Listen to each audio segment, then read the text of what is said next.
All right, now you're going to complete exercises 1 and 2 on your own and then come back and we'll do the solution together. So I just want to point out that in exercise 1, it specifies to use your transparency to rotate the plane 180 degrees.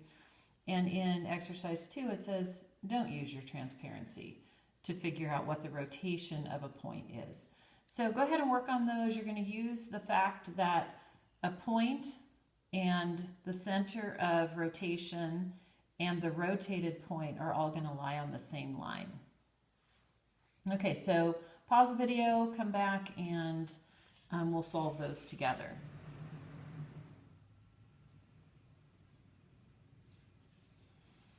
Okay, so what I want to do to do exercise 1 is I want to start by drawing that line.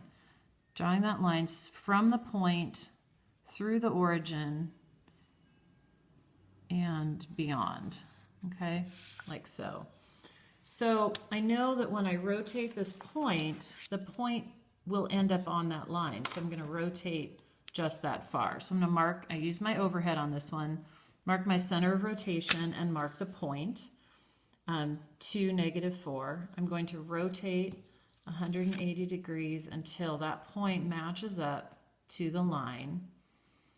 And when I get there, I know I've rotated 180 degrees.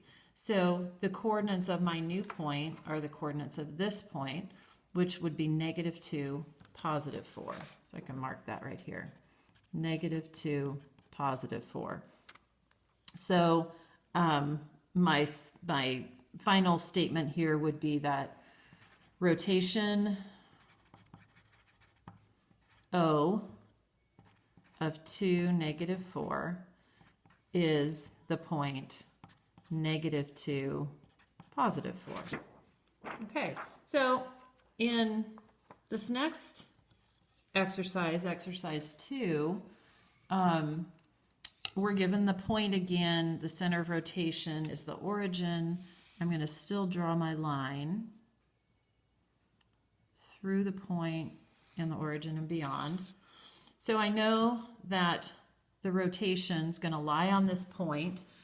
I know that the distance here has to equal the distance to the point. And so it's pretty easy to see that. Also, I know that this distance here between the point and this x-axis line are going to be the same here and here.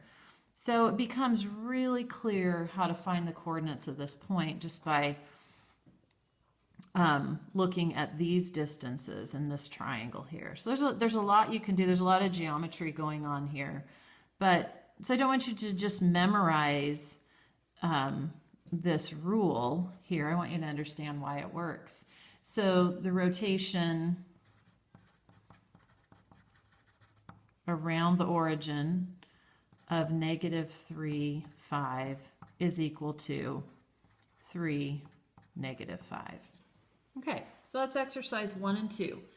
We made use of what we knew about the point, the center of rotation, and the rotated point being collinear when I rotate 180 degrees.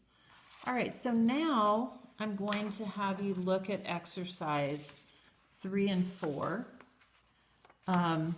Both of these say use your transparency if needed, and I will probably do that when we do these. Once again, we're going to make use of these facts that we know about rotations, that of 180 degrees, that the points are collinear, and we're going to be this time rotating lines. So I want you to try exercise 3 and exercise 4, and then come back and we'll correct those together.